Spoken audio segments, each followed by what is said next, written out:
little late going live today. I thought I was live a little bit ago and wasn't paying attention, so I'm live now. And we're doing Swift Openers for the Super League tomorrow.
Alright, we're getting warmed up now.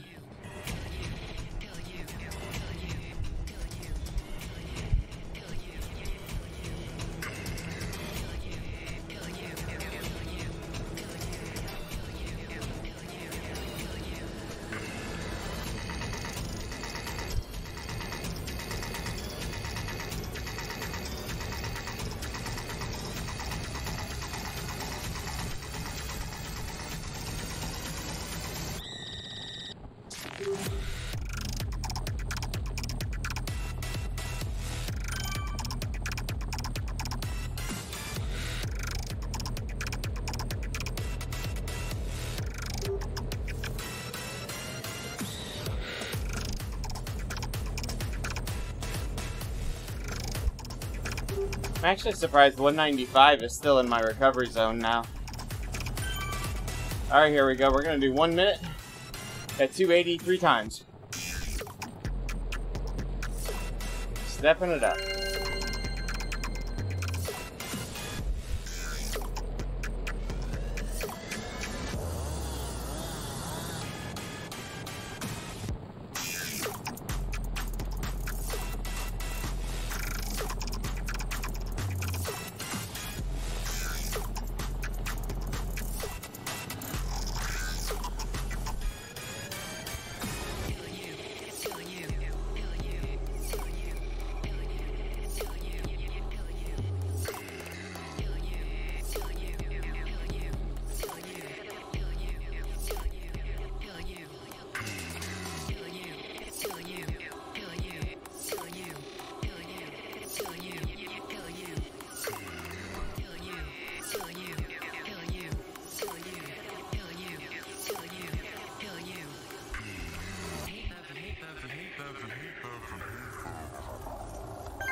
Alright.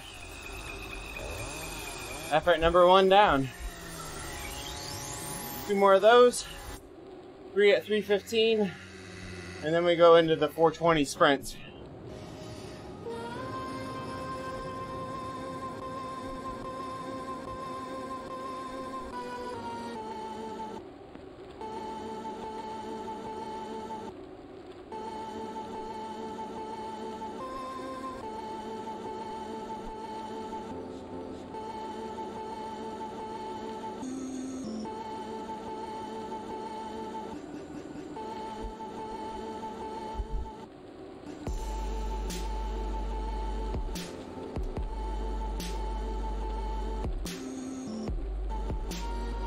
The average power seems way off here for, I don't know what length of segment this was.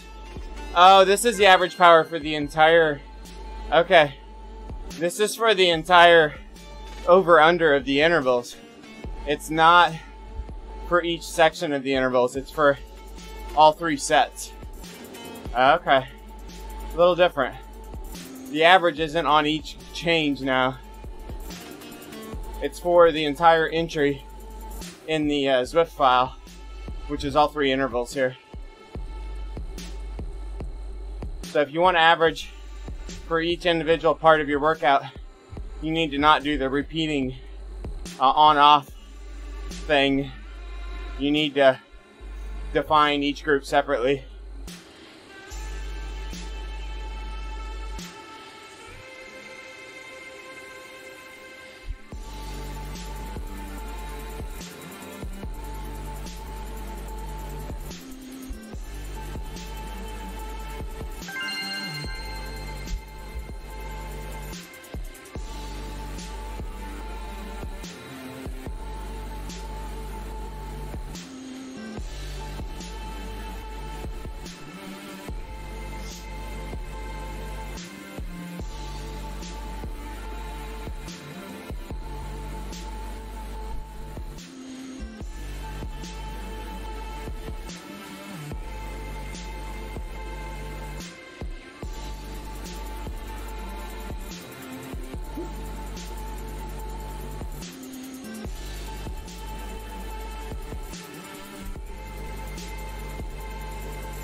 These intervals are coming out a few watts apart on the 2 power meters, but that's alright.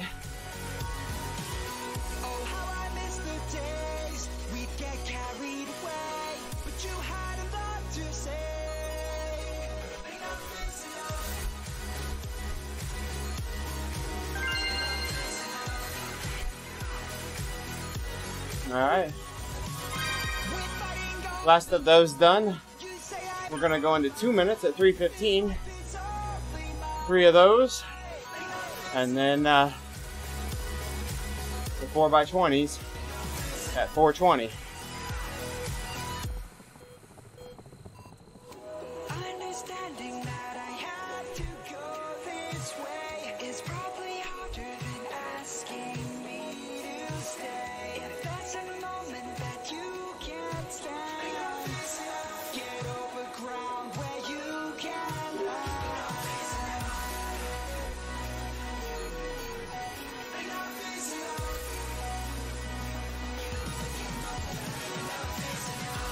I don't have all the fans running, so it's a little warm actually right now, but that's alright. 3:15 for 2 minutes now.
Yep, average power seems to be working, except in these over-unders.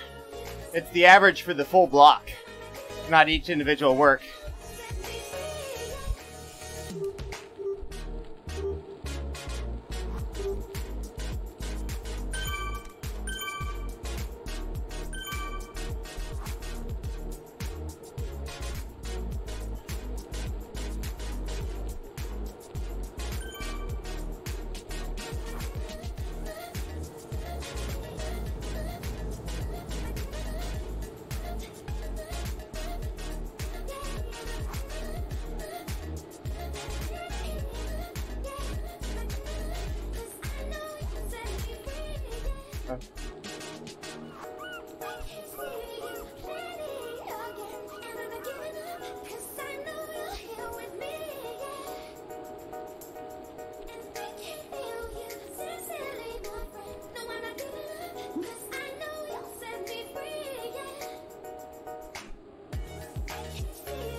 Hey, Mbuzi.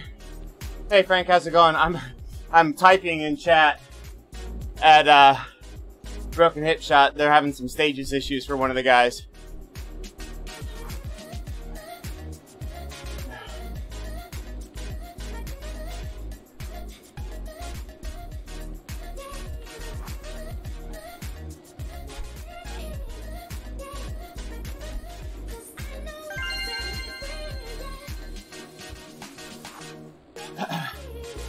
Alright, here we go. Interval number 2.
At 315, the power meters are 2 watts apart on the average for 30 seconds now.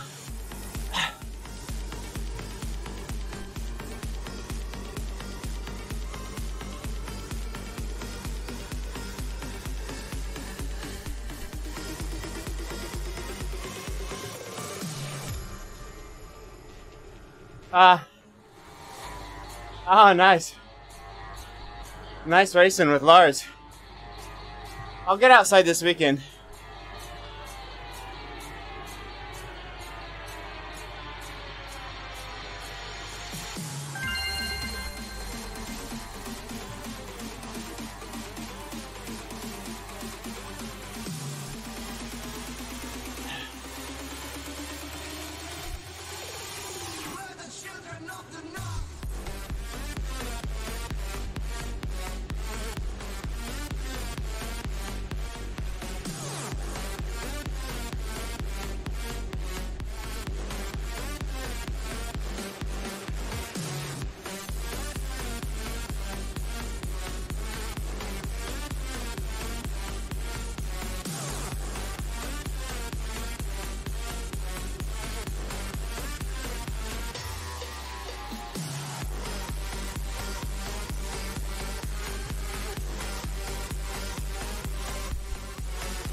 All right. One more interval here.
Alright, we're through those intervals.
Alright, 420 for 20.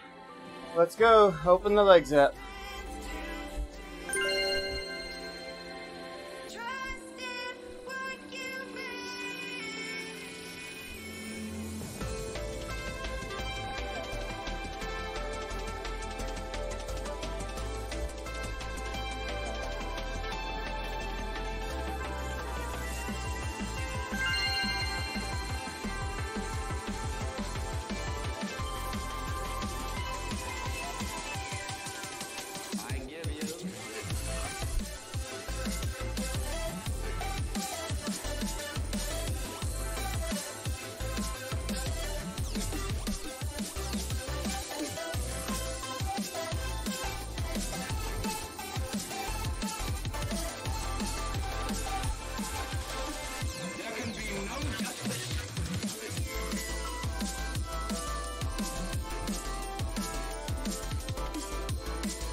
Nothing like typing and doing intervals, right?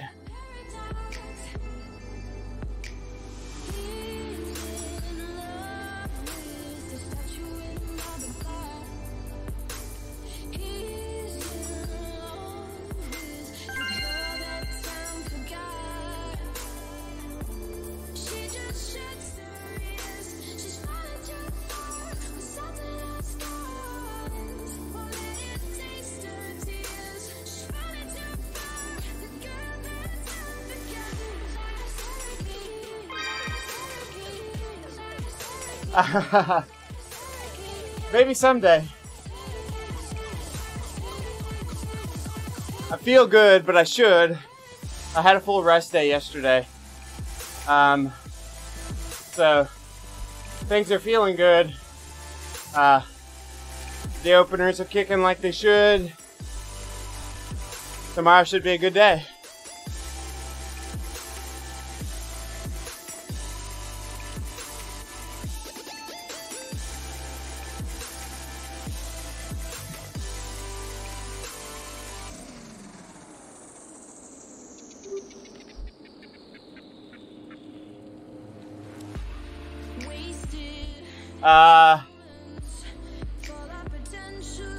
If you're in North America, it's 1 hour later than normal because of daylight savings time. So it's 2 p.m. for me, Central Daylight Time.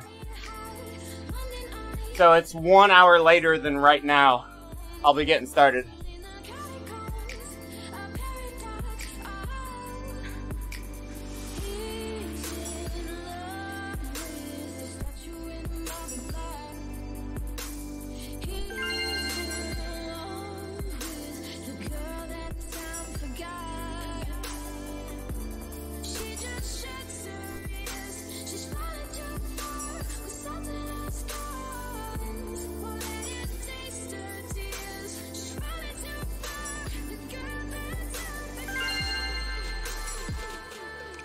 Sorry.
Aha, 305.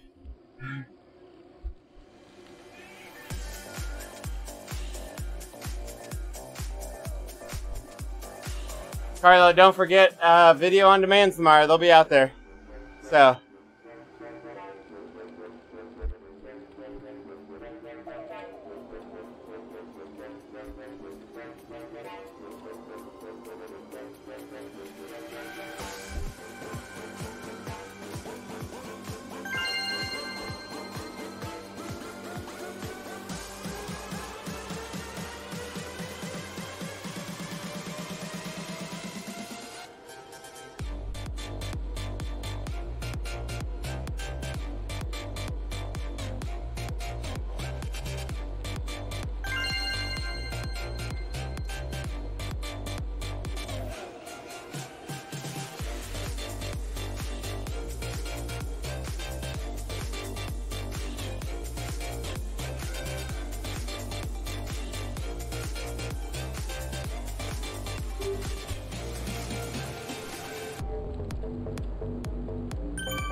Got a nice chill between 3 different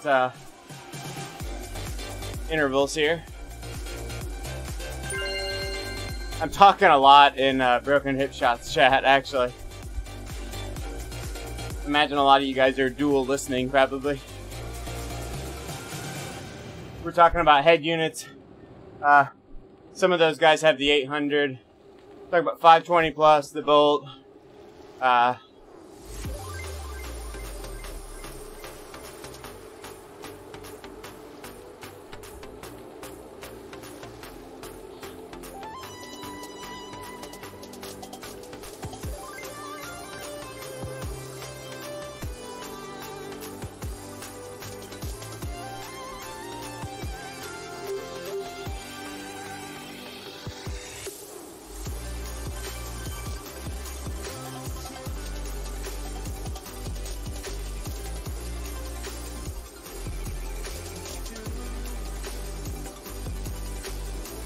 Triple dipping, Carlo?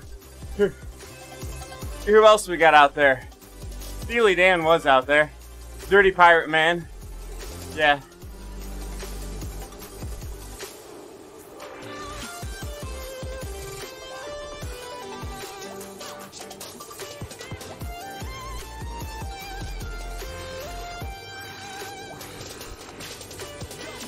.30-second average right now, 180 versus 178. Once we warm up, they get really close.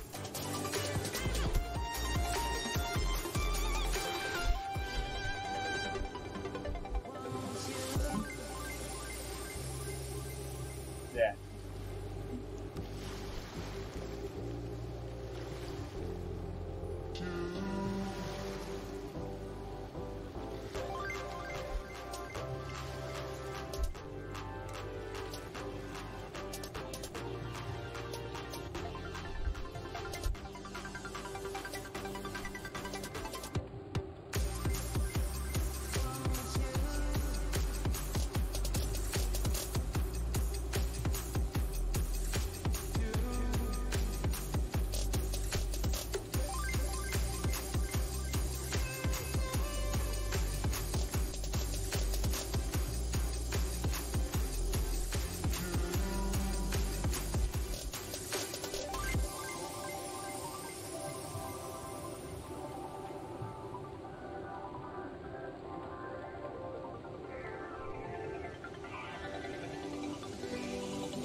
I don't know, Carlo.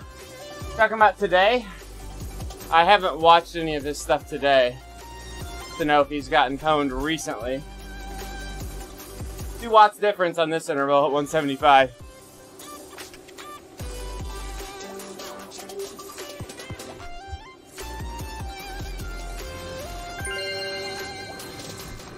I'll have to check that out.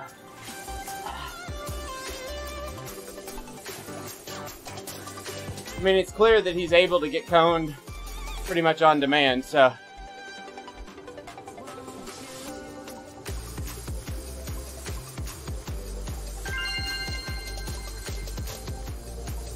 I wish they'd sort it out one way or another. They gotta sort it out.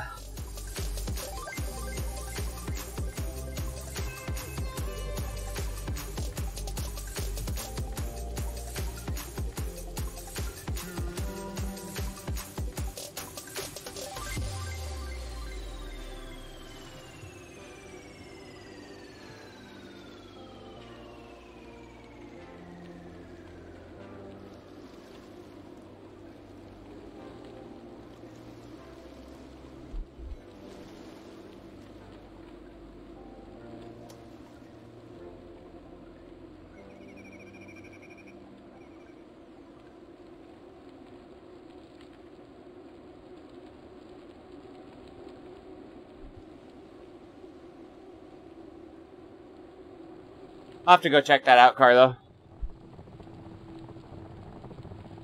what I think Leandro needs to do, one thing I think that would go a long way is to go ride a steady effort at the 5-minute averages that he's been bursting to, and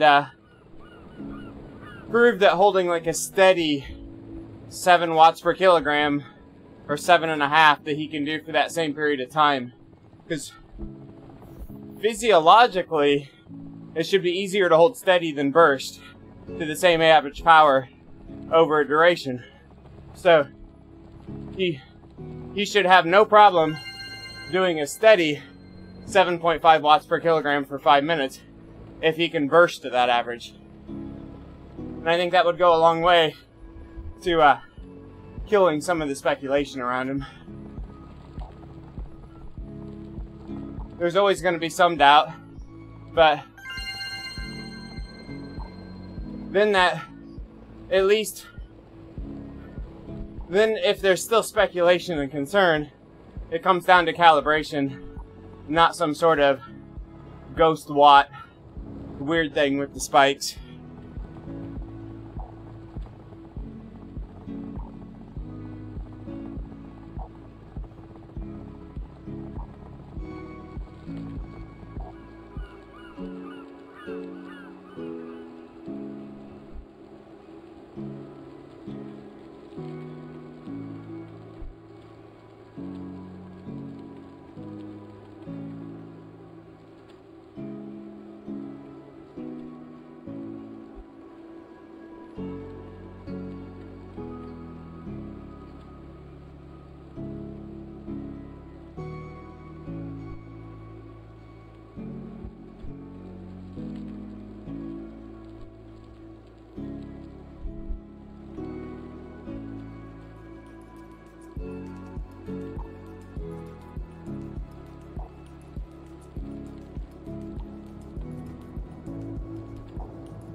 Alright, another kick.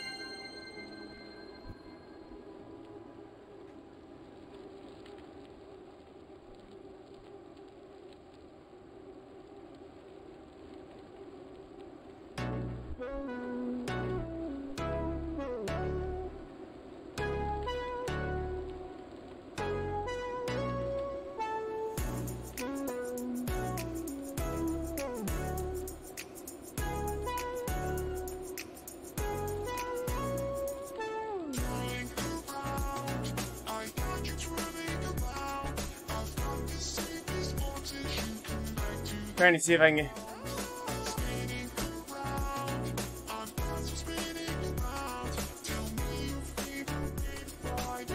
Yeah, Weebles, this one actually is a Zwift workout. This one is actually one I got from a Zwift thing. There you go.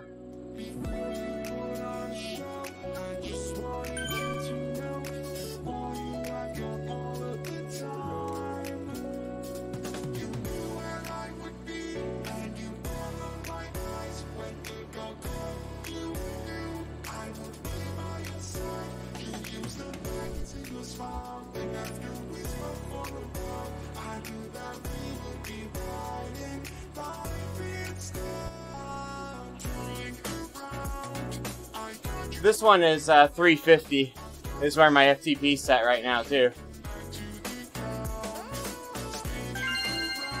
Yeah, none of these efforts seem super hard. I've done 2 different ones now. This one and one other one. I like this one because it's a shorter effort, but still seems to open my legs up. The other one was like 2 5-minute efforts, ramping from like 300 to 400 over 5 minutes, and then a couple sprints. Where this one's all shorter efforts. No individual effort here feels hard or exhausting. Like, I don't feel like I'm burning any matches here. So this one's actually a little more TSS than the other one, but it doesn't seem like it makes me go as deep, if that makes sense. When we're done with this, I'll pull up the other workout I've got and show it to you, Weebles. I can show it to you on the other screen. Right, so the first three, this one did, 1 minute at 280 just to kind of warm up. So 1 minute on, 1 minute off. And then it did 2 minutes at 315, and then just these kicks.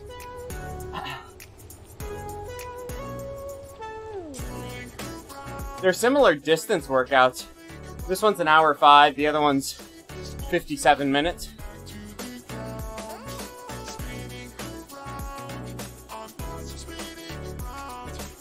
Like, I've still averaged 220 watts on this workout for 45 minutes. So, it's not like we're dogging it. We're surely not going like crazy over the top or anything. But this is not a dog effort either.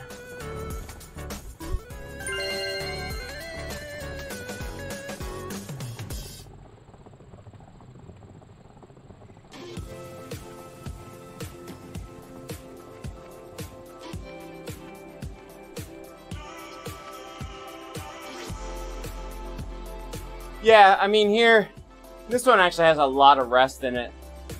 So, this one just works really well. Nice hour, 5 minutes. Like I said, nothing. I'm gonna get off of here and not even feel like I did an effort other than it just really just knocks the rust off. I'll stretch good tonight and we'll be ready to rock and roll for tomorrow.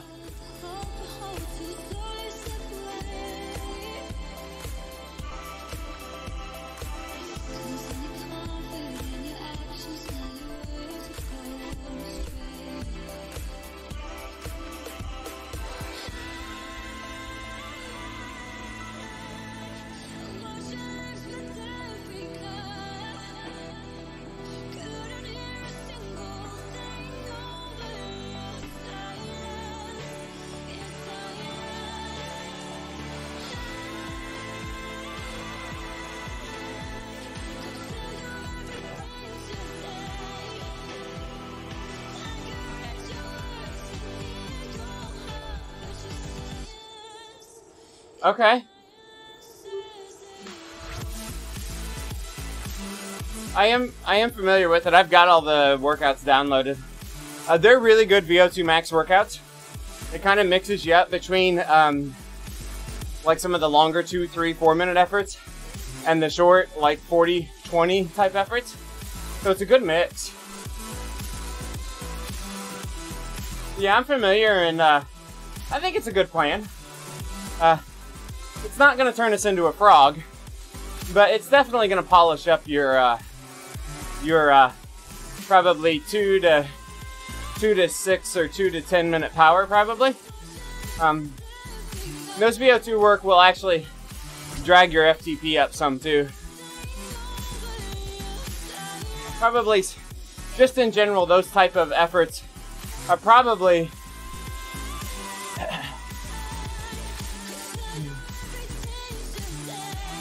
yeah, the problem with those, I don't know how they've got their schedule set up, but if it's like doing those like 7-8 days straight, like that's not real good training. Like, you should be doing some sort of VO2 max work like twice a week, maybe 3 days a week. Like, if they're just doing like a 6 or 10 day workout set and it's just VO2 max and that's it, like, it's not that it's going to be bad, but it's only going to work on one thing. It's not a good, well-rounded program. So maybe doing it once is good, but you don't, yeah, 2 a week's perfect then, Weebles, yeah. Like, mix them into your other stuff. Do 2 workouts a week, and work through the progression. They give you a little bit of variability, right? They're all a little different.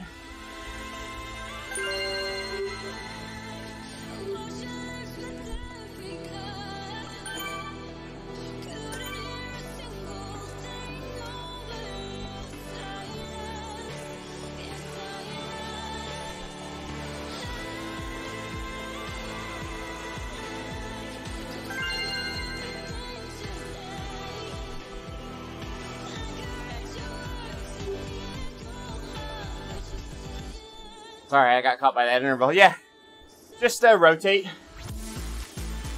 those into your normal stuff. But getting 2 days a week of good VO2 max work, especially at your fitness level, will help a lot.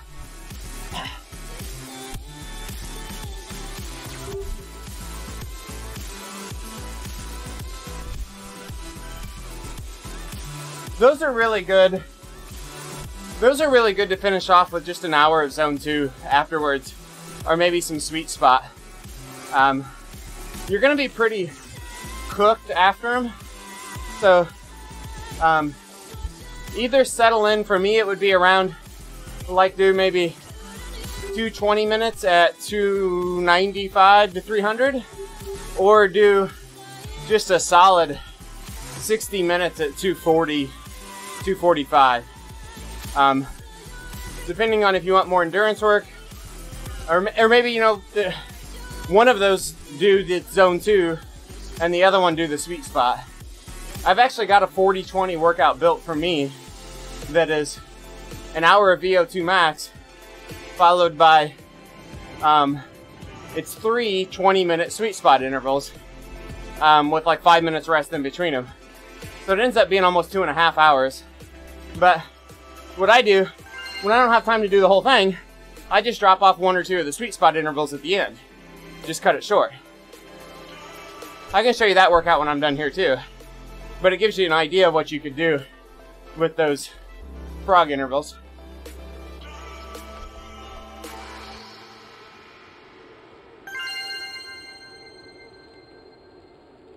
Yeah. So one day, you can do 15 or 20-minute sweet spot sets, 2 or 3 of them. And then the other one do just straight zone 2. Go straight into zone 2 afterwards. So as soon as we're done with this workout, I can open up the workout screen and show you some of these other ones we've talked about today, Weebles. As soon as I get in the recovery interval, I can flip to those, I think. I think I can pull up that screen without screwing this up.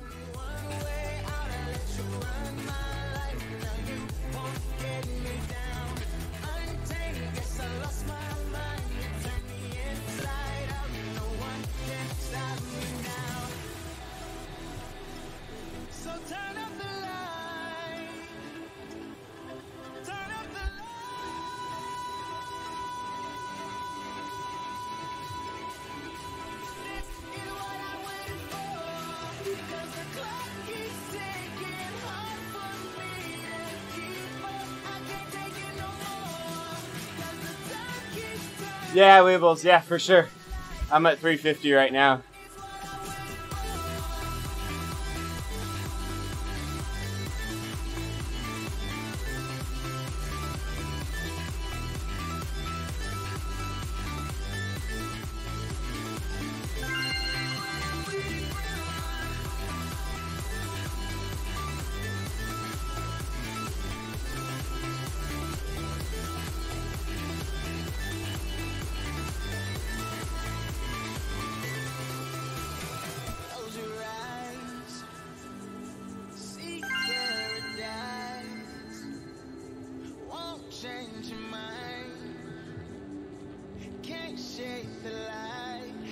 Take the chance and roll the dice. Just wanna feel the stars surround, the atmosphere never to come down. I'll stand alone, whether right or wrong. It takes me home, right where I belong. Back down, only one way out. I'll let you run my life. Now you won't get me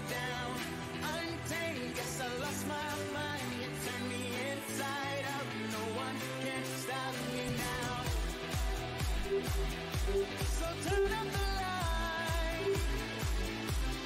Turn up the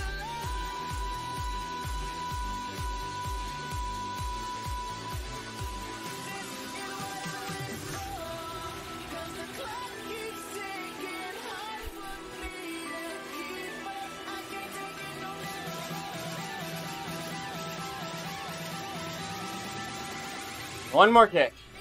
I think it's gonna hit right at the uphill here. Get a nice climb out of the tunnel. Prep for tomorrow.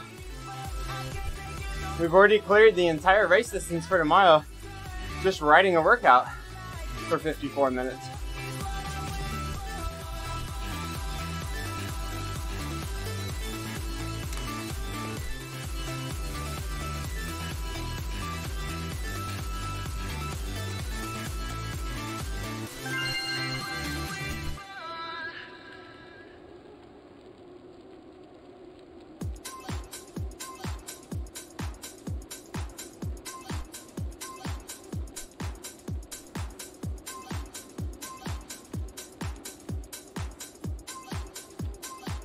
Alright.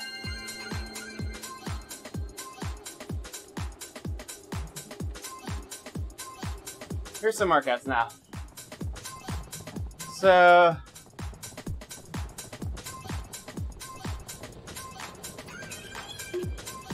this is 40-20 tempo.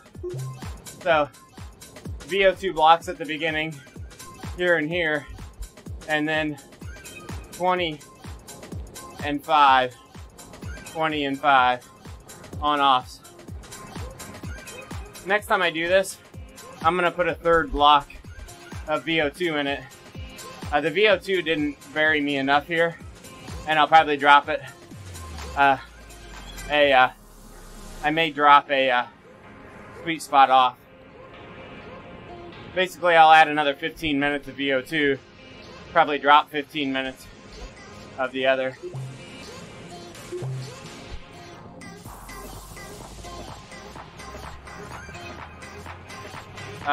Openers. This is my other opener workout. So, similar effort, or similar TSS. This one has a 5-minute blocks of just under FTP, the solid VO2 max. These are hard efforts here, these 5 minutes. And I felt like they burned too much for openers. And then these are 1 minute,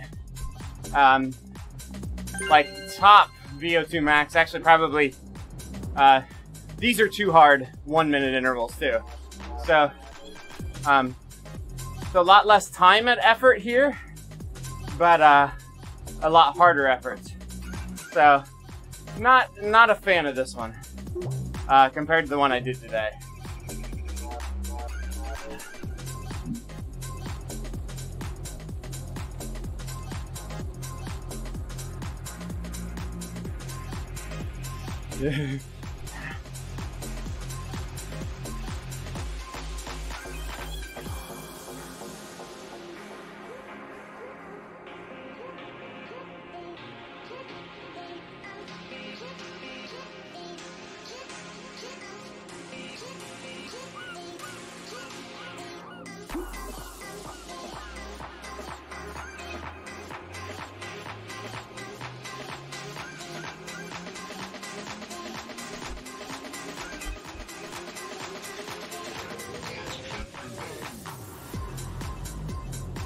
So the 5 minutes, or the 30-second intervals, or recordings between the two power meters are perfectly in sync now.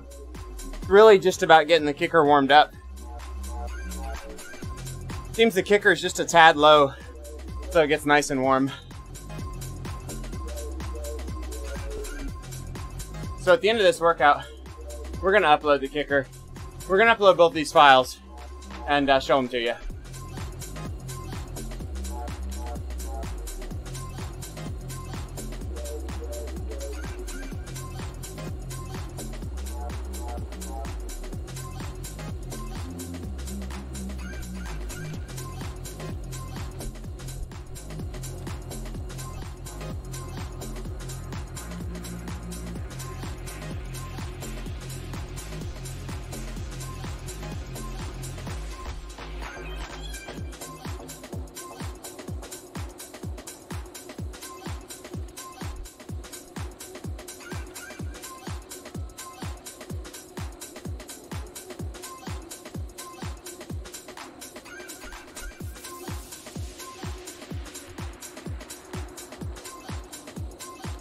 What's this jersey behind me?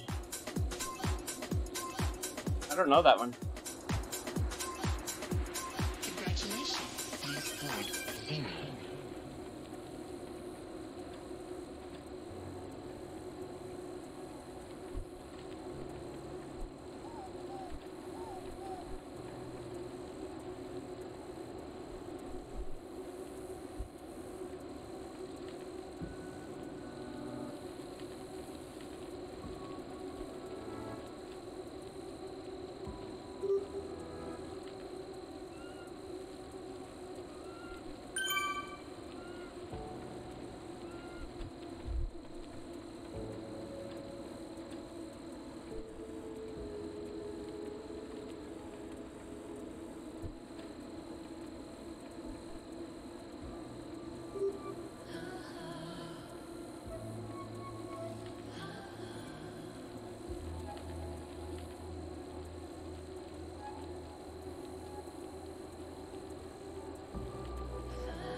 Getting hungry. Means it was a good ride, right? The other trick to this ride here is good recovery afterwards. Gotta recover well after this one.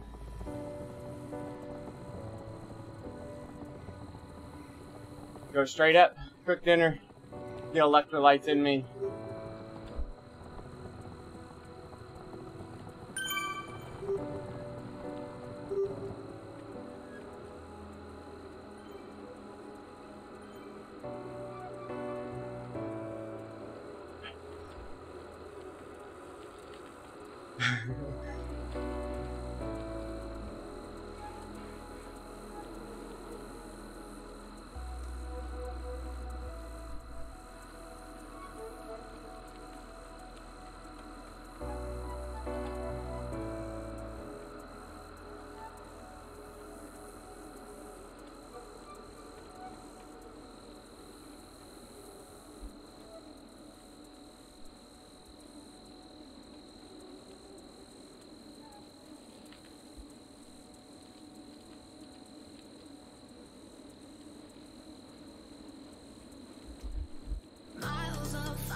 Alright.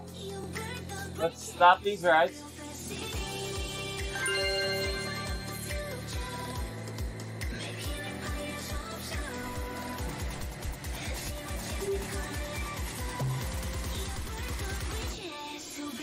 Alright, let's plug these in quick. So we're plugging in the 2 head units we just recorded from.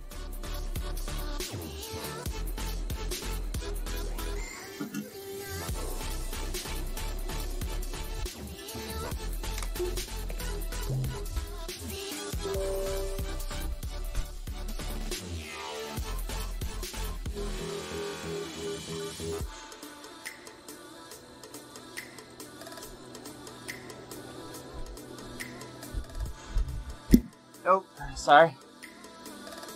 Alright, let's get some fans turned down to wipe out some noise here.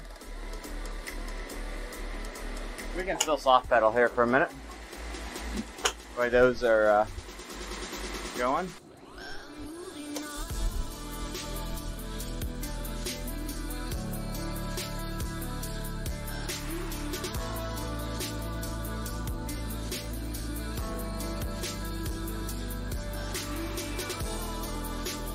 So we're going to pull up the Analyze tool, the DC Rainmaker, and switch you guys over to a different screen here. Alright.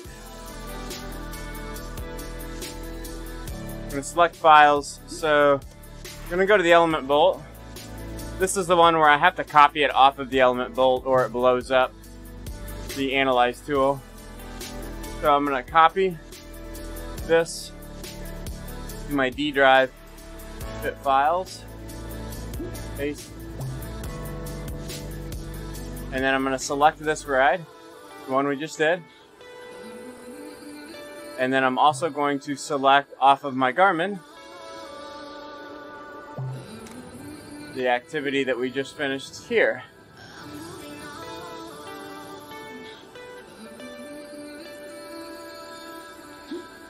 So you can see right here, average power, the element bolt was a total of 5 watts or 4.5 watts under the Wahoo. Let's do a little bit of lining up here. See, we need to move the blue over probably 2 seconds. So we're gonna go down here. This is the blue graph. We're going to do 2 seconds time offset on it. We're trying to line up the heart rates, assuming that's going to line up the power a little better too. So let's look at the power here.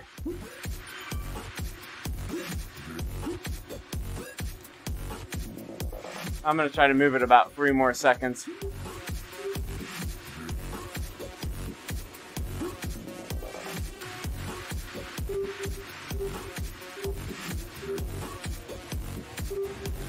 Okay, that looks a little better.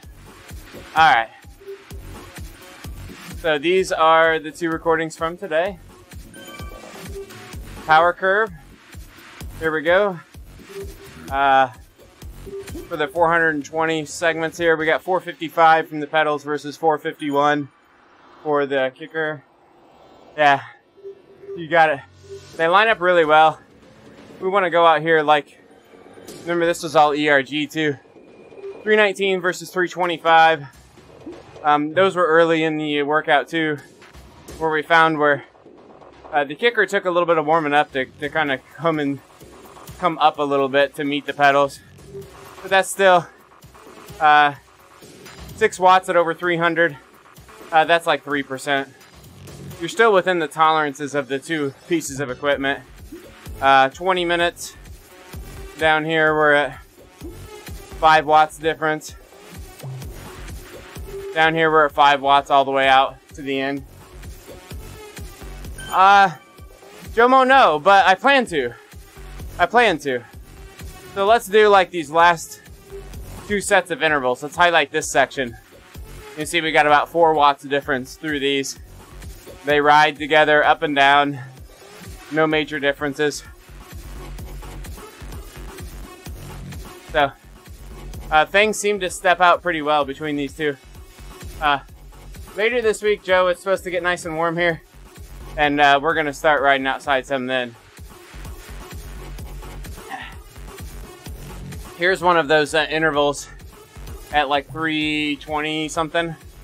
We'll try to go like front to end here. 314 versus 320. It's at about 6 watts difference. You can see the blue line, which is the kicker, is a little more jagged than the purple line. A little more kind of peaks and valleys to the kicker. The pedals seem to be a little smoother. But all in all, they line up really well.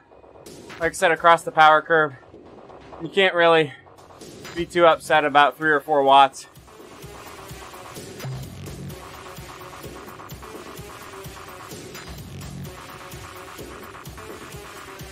Oh, nice. So do you do multi-day touring or just one day? How do you do that? These look good here too.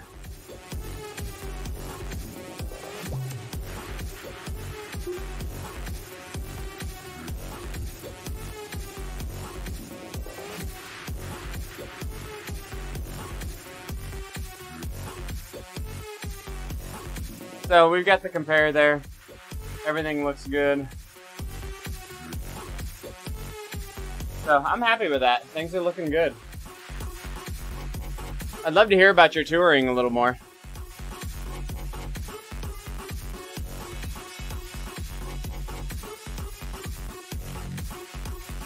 Oh, nice, Joe. So are you touring, are you doing more like bike packing, carrying all your gear, tent, all that stuff?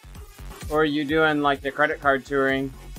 And then mountain bike, cyclocross, like big tire gravel. Let's hear about your rig. I'm very interested. I did some bike packing last year. So we did like 300 miles over a weekend, 2 nights. I did it on my cyclocross bike, but I had, you know, I had the big seat back bag that holds like a 10-liter seat pack. And then I had 2 10-liter, I think, dry bags strapped to utility cages on my front forks. And I had a bar bag. And I have like a half frame bag, so I can carry 2 bottles with a frame bag. And that was my kind of my rig there. No, not super lightweight. I weighed in around, I think bike weighed in loaded around 65 pounds. 40 millimeter tires. Yeah.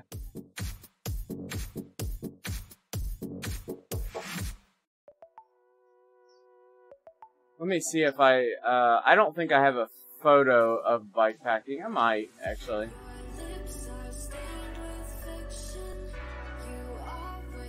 Let me see if I can find a photo of us bike packing. Maybe. I might have one here. I'd like to do more of it. Probably not the 3-day trips as much as like overnights. Yeah, we did it like the first night we had like 6 guys, and then the second night we had 3 of us. And the other 2 guys that were with me that time like do it a lot. So I'd like to get more rides in with them. Like last year, or 2 years ago, they did a train tour where they rode the train out to Pennsylvania. They rode like a Rails to Trails trail out there and bike packed, and then rode the train back. Like they did 1 hotel stay when they got there and 1 hotel stay before they got on the train home. But otherwise, it was just bike packing.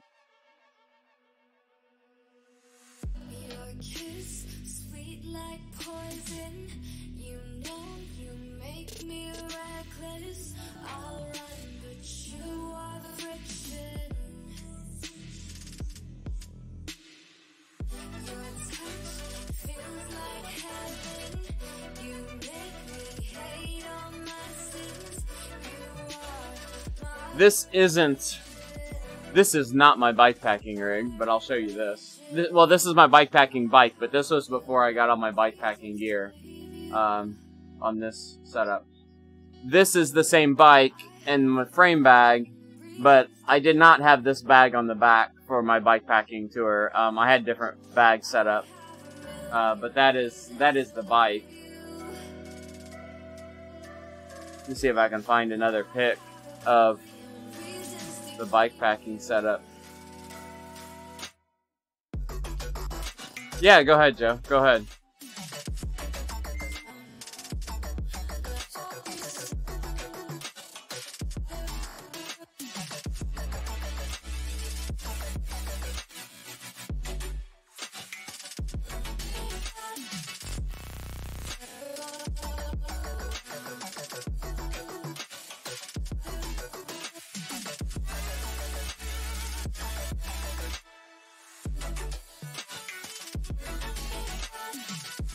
I'm not finding the... I think I've got to go to Strava maybe to find them.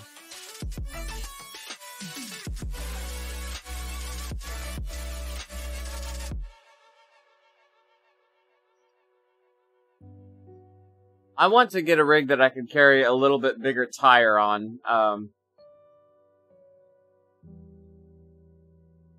the blower fan's awesome. I don't know the CFM, Frank, but I can send you an Amazon link to my fan. I'll do that when I get off of here. We're gonna pull up this picture real quick. This is the link that, Joe just posted. Joe's a little more mountain bike than I am, but similar. Little more mountain bike.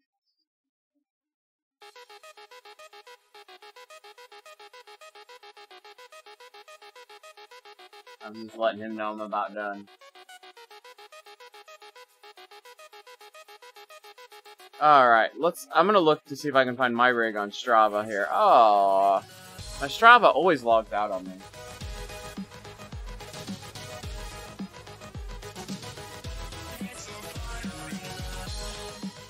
We got a raid coming in. I can hear Broken Hip Shot in my ears. We got a raid coming in from those guys.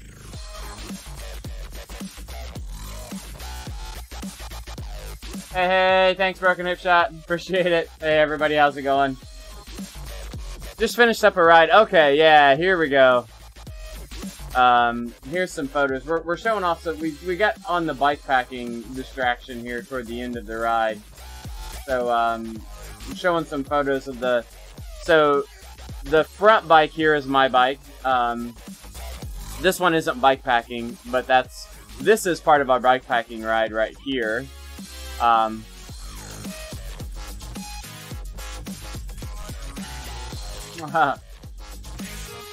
one's not going anywhere. This was one of the bridges we went across bike packing. This is the best draft in the world. This tractor was going at about 25 miles an hour.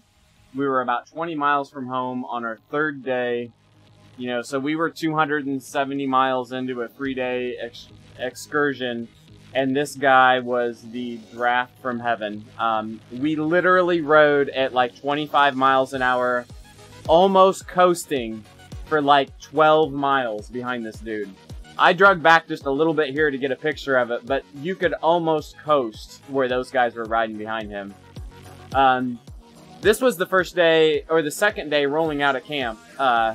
So you can see there's a lot of guys here. There's only two other guys that went with me for the full weekend, but you can see we had all kinds of different gear here. We had guys just on cross bikes with a saddlebag. This guy here was on a cross check with the old school panniers. This was taking a break on a levee. I don't know if I have any good pictures of my bike. I don't think I have any good ones of my bike set up in there.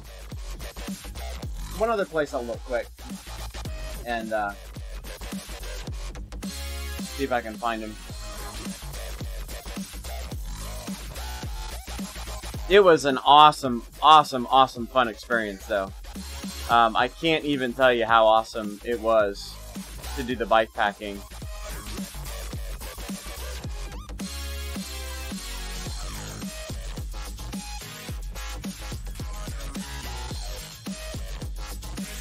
Yeah, I don't have any.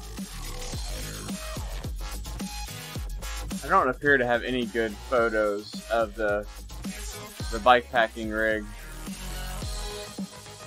maybe one other place. I know where I can look. I don't think I ever like posted them publicly. I think I sent them to like different friends that I sent messages to and stuff. Maybe.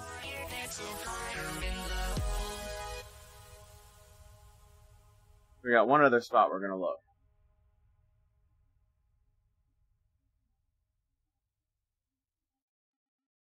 Here we go. This is a photo. This was the bike packing rig. This was for the most part how we traveled. I actually moved a little bit of stuff around. I didn't double up this front pack here. It was like this green bag is on one side. It was a bag similar to that on both sides. This was kind of me testing the rig out. But this was my main setup. You know, it's pretty plain Jane. It's rim brakes, 40mm tires. We're good for gravel roads.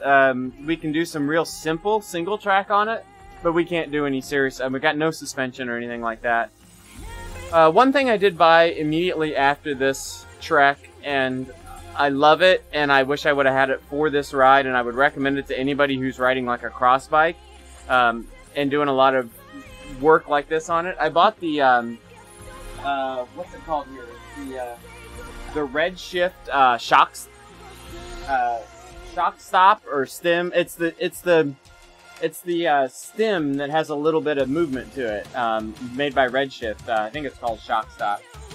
So it just gives you a little bit of give in the bars, and on the long gravel roads, it really works well. This was a really good setup for not a lot of money. The only real problems I had with it is these plastic bottle cages on the back that were strapped on back there. They broke. So I couldn't carry full bottles back there on the last day. I just taped empty bottles into the cages and kind of taped them in there. But we had enough gas station stops that the 2 bottles up front were enough. And I also had a bottle cage on the aero bars as well. So it was primarily tools and food. And that gear was in my frame bag. And in my my top 2 bag and my frame bag was primarily food. The big green bag is my sleeping bag. On the other side of the fork is the tent, and this is actually my sleeping pad, and my sleeping pad actually fit into the tent packaging once I figured that out. The big bar bag up front was a lot of my like cold weather gear, stuff like that, medical needs, stuff like that. This was a lot of my electronic stuff, you know, extra phone battery, cords, lights, all that stuff was in this front bag. The back bag was pretty much all clothes. I probably overpacked. The guys that went with me all had like 1 change of clothes for the weekend. I had new clothes every day. So, Jomo, I'm actually curious about that. I'm going to look that up. I appreciate you sharing. So, what I bought was, I bought the 3-hole, or what are they called? I can't think of the name of the company. But I bought the oversized bottle cages for the front that are steel. You can kind of see them down here through the spokes. That they'll take like a 6 to 10 liter dry bag and strap them on there. They're really good. They're made by, I can't think of the name of it, but they're real popular with the touring guys. But I've just got a standard carbon fork on this bike. It is not a fork set up for eyelets or anything. So those were zip tied and taped to the carbon fork. So what I really want to do if I continue to tour on this bike is I want to buy a different fork that has eyelets in it. And I've been looking at getting like maybe a Surly fork or something like that. But yeah, if I could find a nice fork that would still allow me to do cyclocross, not add a bunch of weight, not take any utility away from the bike, but have bottle eyelets on it, that would be fantastic. Because that was the only hassle. I didn't really like, those didn't work out as nice as I expected. They worked, but they started getting a little flimsy by the end of the week. And they started just getting annoying to me. Those needed to be secured a little bit better. So I was either going to buy a front rack to put on it, or, oh, okay. I'll have to check that out, Jomo. So, if I had to do it again, I was thinking about buying, like, a front, pannier rack, a front rack, and then hook the, those, utility cages to that front rack. A buddy that was with me, actually, and he's selling them on... Yeah, there is a guy that went with us that was selling... He's actually selling it right now, but it doesn't really fit my bike. And I'm going to see if I can find it here on Facebook. What do you call it?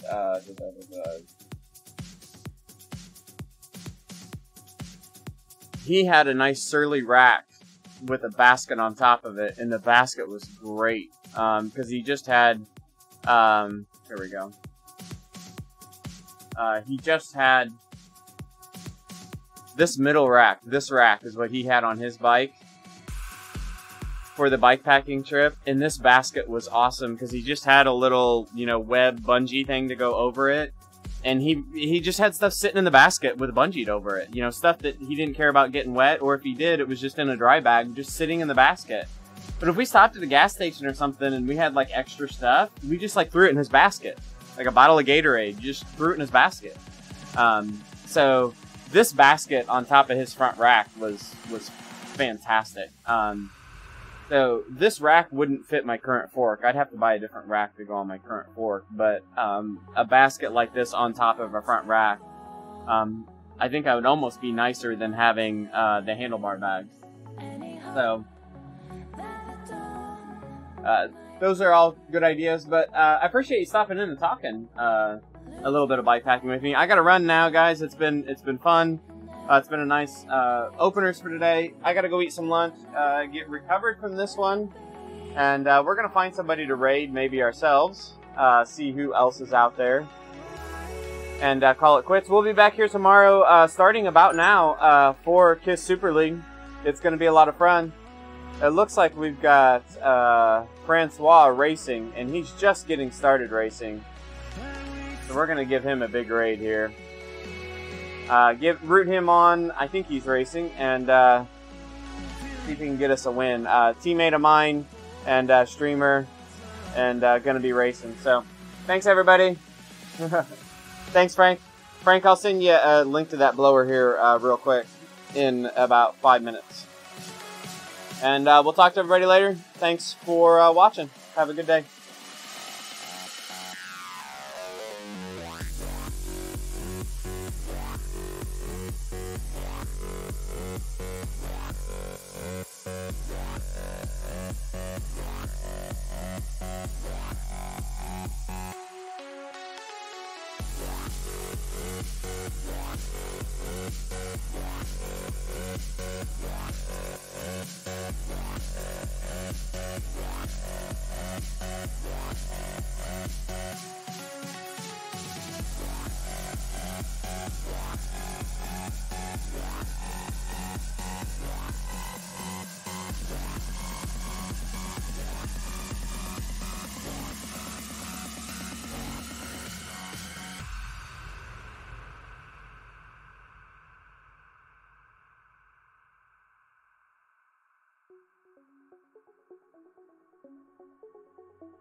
Try not to fall, try not to